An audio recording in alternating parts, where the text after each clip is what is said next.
प्रभु जिसुनि मुङाव गोजोन्थों। धोरोमनि सायाव गुसुं मोनसे भिडिअ लाबोनो सानदों। माखौ धोरोम होनो? What is religion?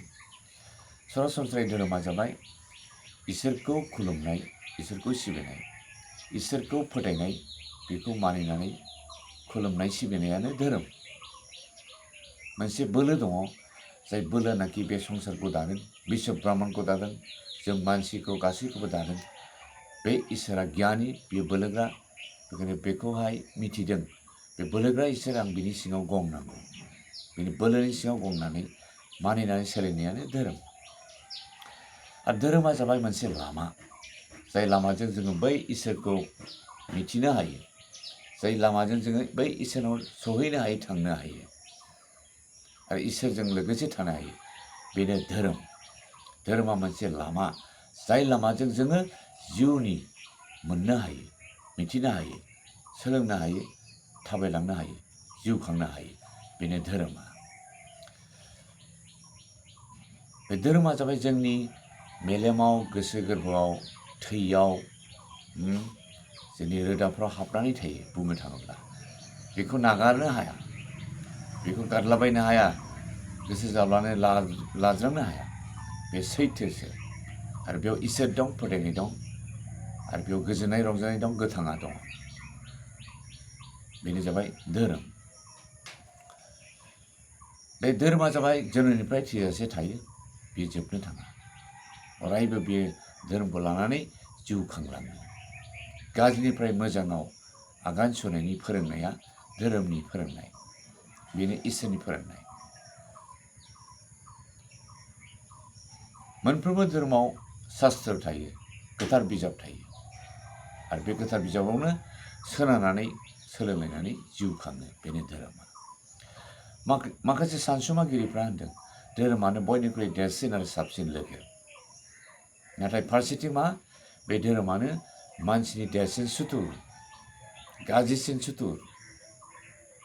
Religion is the best and the greatest friend. But on the other hand, religion is the worst or greatest enemy to man. Some scholars say. माखासे स्कलारफ्रा बुङो। मानो लोगो? मानो होनब्ला बाव इसोर दं, फोथायनाय दं, आरो मोजां जिउ खांलांनो हानायनि राहा बे धोरोमाव जों सोलोंनो हायो। आरो माब्रै सुथुर जायो? बेनो जाबाय जों जेब्ला धोरोमखौ मुगैलायो, निन्दिलायो। नोंनि धोरोमा मोजां नङा, आंनिल' मोजां। जेब्ला बेबायदि बासिलायगोन, अब्ला बेयाव मुगैलायनाय फैगोन, बोराबलायनाय, नांज्लायनाय, खमलायनाय, बुथारलायनाय फैगोन। बेयावनो धोरोमनि दावहा जायो। नाथाय संसाराव गोबां धोरोम दङ। माखासे धोरोमा सैथो असैथो थानो हागौ। गोबां अनजिमानि थानाय धोरोम दं, एसेल' अनजिमा थानाय धोरोमारि मानसिफोर दङ। आरो जाय धोरोमानोखि मानसिजों बानायनाय, मानसिनि सान्थौ फिल'सफिजों बानायदों, बेवहाय माने नंगौ गैयाबो जानो हागौ, नंखाय थानो हागौ बेवहाय। नाथाय माखासे धोरोम दङ इसोरनि रेभेलेसन, प्रकाश, इसोरनि नुजाहोजानाय जों बानायनाय धोरोमा जाबाय सैथो, आरो बेयो हिस्ट्रिकेल फेक्ट। ख्रिस्टान धोरोमा मोनसे नंगौ सैथो धोरोम, जेराव इसोरनि बाथ्रा फोरोंनाया जोबोरैनो मोजां। ख्रिस्टान धोरोमनि गोथार बिजाबा जाबाय बाइबेल। बे बाइबेलाव सोनारनानै ख्रिस्टानफ्रा सोलायो, थाबायलाङो, मानियो। जननि 4:24 सिरियाव मा बुंदों? इसोरा जिउ आरो सैथो, आरो बेखौ खुलुमग्राफ्रा सैथो आरो जिउजों खुलुमनांगौ। इसोरा जिउसो, जों बेखौ नुवा मेगनजोंहाय। बे सैथोबो, बेयो सोलिग्रा नङा, थगायग्रा नङा। जोंबो सोलिनो हाया, थगायनोबो हाया। आरो बेखौ जाब जुब साननानै बेखौ धोरोमखौ लानो नाङा, फालिनो नाङा। इसोरखौ गिनानै मानिनानै फालिनांगौ सैथोजों। बे सैथो। दा ख्रिस्टानफ्रा नैबे बाइबेलाव थानानै बे इसोरखौ, जिसुखौ खुलुमो, सिबियो। आरो मा होनदों? माथाइनि 22 बालाबनि 33, 38, 39 सिरियावहाय मा होनदों? नोङो नोंनि इसोरखौ गोसोजों, जिउजों, हानायमानिजों अननांगौ। बेनो देरसिन हुकुमा। आरो बेजों समान हुकुमबो बा फोरोंनाय दङ, जाबाय नोंनि खाथिनि मानसिफोरखौहाय गावखौ बादि अननांगौ, हेफाजाब होलायनांगौ। इसोरखौ अननाय ओमफ्राय मानसिखौ अननाय मोननै रोखोम इसोरखौ अननाय मानसिखौ अननाय बे मोननैया जोंनाव थानांगौ नै बे बाथ्राखौनो खृष्टानफ्रा फालिनानै सोलियो दा इसोरखौ सिबिनायजों लोगोसे खृष्टानफ्रा बेखायनो इसोरखौ मोजां मोननानै इसोरनि बोसोन बादि दानबो होयो आं बे दाननि सोमोन्दै गुसुं बुंनानै दोननो हास्थायदों खृष्टानफ्रा इसोर सिबिनायजों लोगोसे थाखा फैसा होयो मुवा बेसादबो दान होयो मोनब्रै रोखोमनि दान होयो बेनो जाबाय रेगुलार गिभिं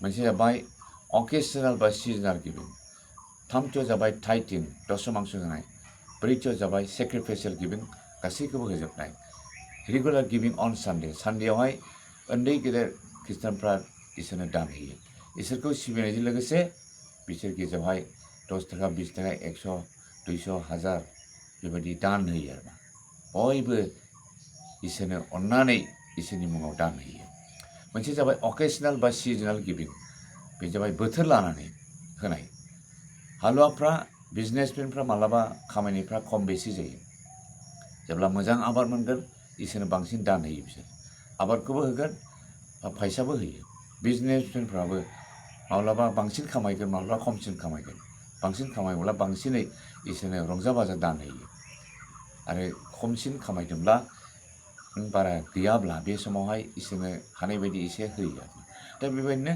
अकेजनेल माने बोथोर लानानै होनाया होआ नङा नाथाय होगोन थामथियाव मा टाइटिं दशमांश 100 थाखायाव 10 थाखाखौ इसोरनि मुङाव आलादा दोनो बेखौ इसोरनो होयो 90 थाखाखौ गाव जायो 10,000 बेथन मोनदोंब्ला मास मोनफ्रोमबो बियो 1000खौ इसोरनो होबाय थागोन 1000 गावनि बेथननिफ्राय गावनि खामानिनिफ्राय होनाय 10% होनाय बेनो टाइटिंआ दा बेखौबो इसोरा बिदों बाइबेलाव बुंनाय बादि खृष्टानफ्रा मानियो ब्रैथियाव मा सेक्रिफाइसियेल गिभिं गासैखौबो होजोबनाय सम्पन्न जादों 10,000 बेथन मोनदोंब्ला एदिन मास मोनसेनि 10,000 थाखाखौ इसोरनो हैजोबगोन आरो बेनो जाबाय सेक्रिफाइसियेल गिभिं सोरबा सोरबा आर'जजों प्रार्थनाजों जब्रा हामो बायदिसिना मेरिकेल खामानि मावो इसोरा आरो सोरनिबा जिबनाव गिदिर इसोरा आशीर्बाद होयो बिनि थाखाय इसोरनो रंजा बाजा दान होयो साख्रि मोनदां 30,000 बेथन मोनो 30,000 बेथनखौ एदिन मास मोनसेनि बेथनखौ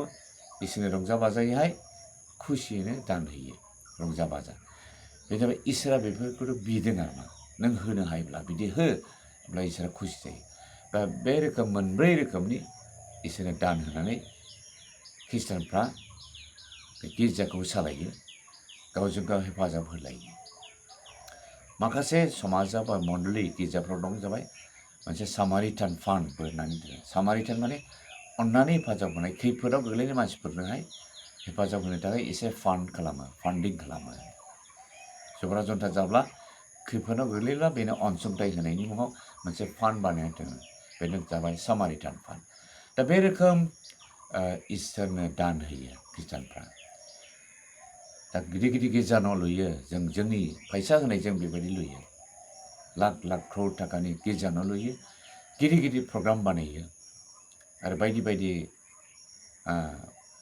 हेफाजाब होनायनि खामानि मावो प्रग्राम बानायो बे गासैबो जों गावनि इन्डिजिनियास मानि गावनि फैसाजोंनो खांलायनानै दान होनानै बेबायदि खामानिखौ मावनाय जायो बेनो इसोरनि थुनाय मिसननि खामानिया सोरबा गोरोन्थि बुजिनो नाङा बिसोर माहाय फैसा मोनो गुबुन हादरनिफ्राय गुबुन हारिफोर जातिफोर हरो नामा बबेबा देशनिफ्राय हरो नामा बेखायनो बिसोरो धोनि बिसोर बेखायनो दुगा बेबायदि नङा लोगोफोर जोंनि फैसाजोंनो दान होलायो इसोर बुंनाय बायदि बिदि खालामब्ला इसोरा मोजां मोनो आरो जोंनि समाजा कमप्लिट जागोन अनलायनायजों आरो खौसेयै जौगानायाव जों थानो हागोन बेखायनो आं बे समाव बेखौनो बुंनानै दोनबाय इसोरा नोंथांमोन बयखौबो होथोंसै जों बयजों अनलायनि इसोरखौ सिबिनि सैथोजों नंगौजों इसोरखौ सिबि नोंथाङा जि धोरोमाव दङ बेयावनो साबसिन धोरोमनि मानसि जा जेराव दङ बेयावनो निन्दिनो नाङा आरो नोंनि मोजां मोननाय बोर मोननायखौबो नोङो